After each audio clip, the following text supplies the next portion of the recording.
too few to mention. We want to mention a few. That's why we're doing Congrats. this. Now, think back. The people that are watching this are going to know. The Master Blaster start off, the Oz thing, Yeah, the Vinny Vegas actually thing. the Master, I should have never cut my hair because I worked at a strip club, and I had this great long. Why doesn't that surprise me? I saw some today. Some guy showed me some magazines. I broke in for some cannery. There were some cans in there, but I mean there was a cannery in Georgia. They came and got me from the Cheetah 3 in Atlanta. I was a bouncer at the hottest strip. We had like 5 penthouse girls working there at one time. Know it well. Yes, who doesn't? If you've made it through there on the convention scene. Who pulled you out of there? Actually, the Steiners did. I worked out of Coffee's gym with actually Robbie, Rick Steiner.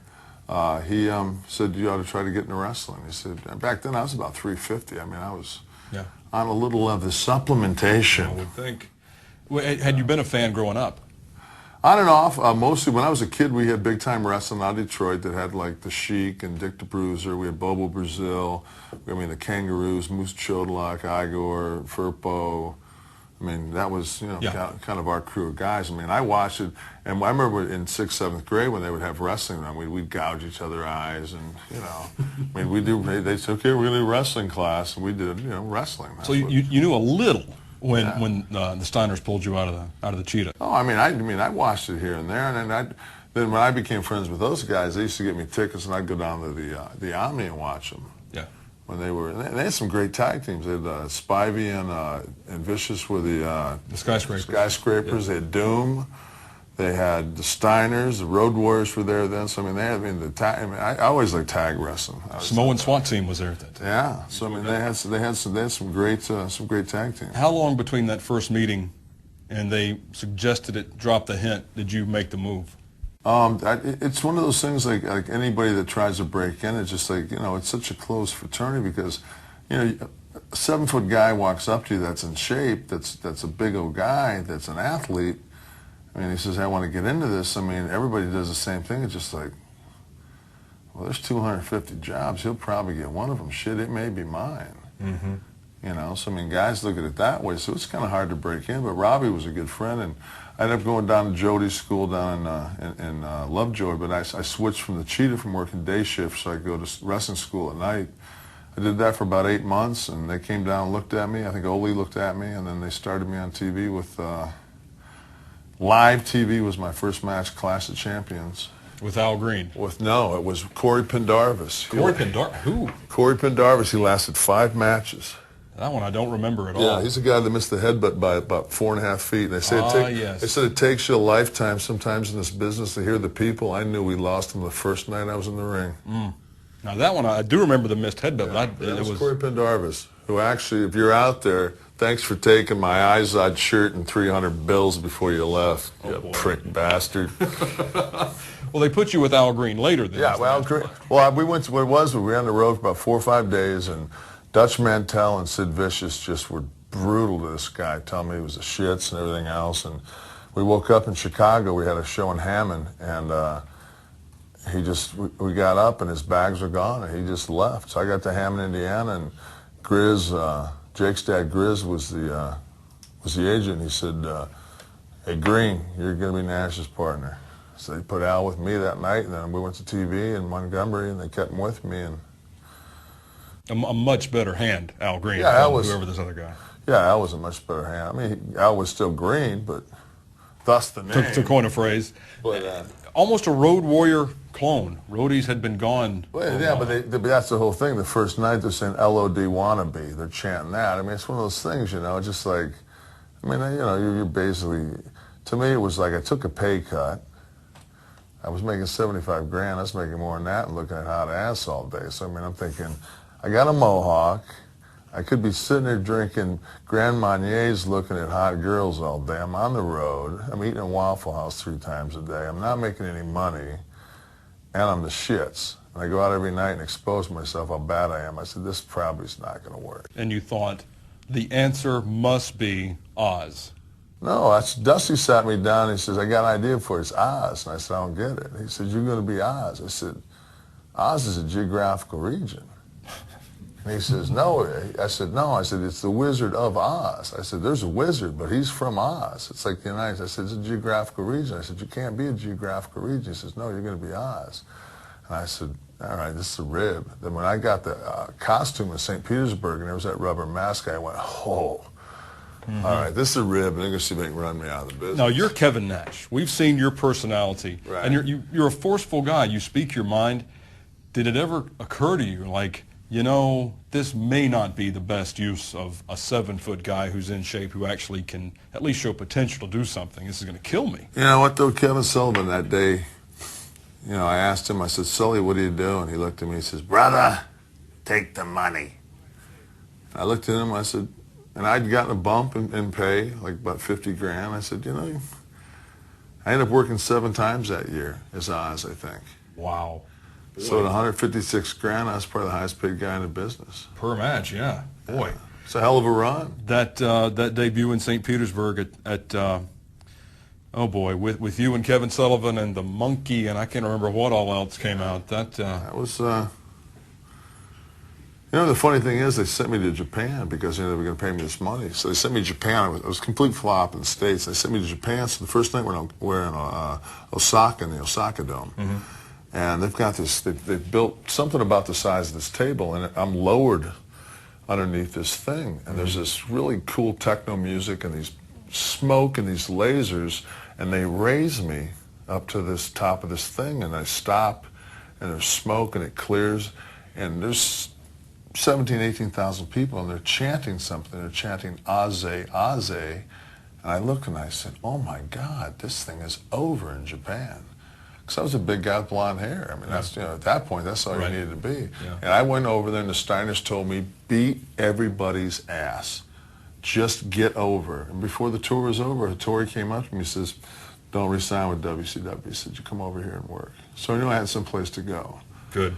You know, I did the Vinny Vegas thing, and then from that, I caught Shawn Michaels' eye because he thought it was funny. Who brought you the Oz character? Who brought you Vinny Vegas? Dusty brought me the Oz character, but see, he had to lay it out a whole different way, and then they didn't let him do it the way he wanted to do it. Right. It was supposed to be an attraction. It was supposed to, you know, but it didn't work. You know, I'm not blaming Dusty for it. Sure. Hell, I'm not. No, but Vinny Vegas. Vinny Vegas was kind of my idea because I always liked that. I mean, I just kind of liked that kind of guy. You know? Yeah. So I just thought it was kind of like an Andrew Dice, because Dice was hot back then. Sure. So, honestly, from watching your career progress from the ground up, other than when you're yourself, that one seemed to be the most likely. And that was the first guy to ever do a crotch chop. Vinny did he used to do the one-hand crotch chop like that. And he had the Snake Eyes finisher, which I thought was a brutal-looking finisher. Given to me by Brian Pillman. Not surprising. Given to me by Pillman. Pillman said, I got an idea because it'll work. He said, I used to try to do it down in Calgary, but it never worked, so I was too sure. He said, it'll work. And I was working with him the night that he showed me how to do it. Good. Go through the finish. What did he tell you, and how did you react to that? He just said he wanted me to actually pick the guy up and kind of do it like a gorilla slam and drop him on the top, but I was afraid I couldn't control it, but I was so tall I could just, it was almost like doing Davy Boy's finish, like just, you know, that stampede slam. So I just got the guy up there, and then when I got close, I just sidestepped and pushed the guy up in the air. That way he could basically take it with his feet. It would look like it killed him, but, you know, the guy could work it all. It was a real easy bump. Ever any injuries come out of that? No, unfortunate victims? I don't think that I've actually ever hurt anybody. I dropped the giant on his head, but I told him in the back that he was 560 and I couldn't get him. I said, I barely got you when you were 500. I said, I can't get you. He said, no, you'll get me. I said, no, I won't. I said, I can't get around your stomach. You know, I couldn't hook him to get him. I said, I'm going to drop you. Now that was one scary looking bump when he took that power bomb and he just, I don't know if I'd put all the heat on you for that. As big as he is, I don't know if he tucked right or what. He dropped his hands. What happened was when you hit that point and no returning, the first thing you want to do is you're like, oh shit, I'm not going to make it, and you drop your hands because of you're disorientated where you are. And as soon as, I mean, a guy that big, instead of being tucked, to drop those 150 pounds of arms he had, I mean, just couldn't control it. I mean, the physics of it's, you know, the inertia stemmed, just poof, he was going, and I could feel my back starting to tear. I mean, I could feel. I said either he dies or I die. Selfish son of a bitch. I dropped him on his beam. And damn near broke his neck. From the you know what? He's so damn tough, that guy. Yes, he is. I mean, Paul's a tough son of a bitch. I mean, if he had dropped me on my head like that, he'd have killed me. But him, he had a little bit of a headache and threw up in the back once. I mean, he had like a grade 1 concussion or something like that. I mean, it wasn't. That was all. He didn't even go get an MRI. My God. Jump forward here to the return of the NWO to the WWE a couple of years ago with you and Scott and Hulk. You, apart from being all of our hero for any number of reasons, but you got back into the WWE with good money and got injured, sat out, got yourself back in shape, or you had gotten yourself in terrific shape doing a comeback. Got yourself healed up, rehabbed, came back in, first match in, almost the first step back in, hurt again and gone again. How does that make you feel? You know, that was unbelievable. I wasn't medically cleared for my bicep tear.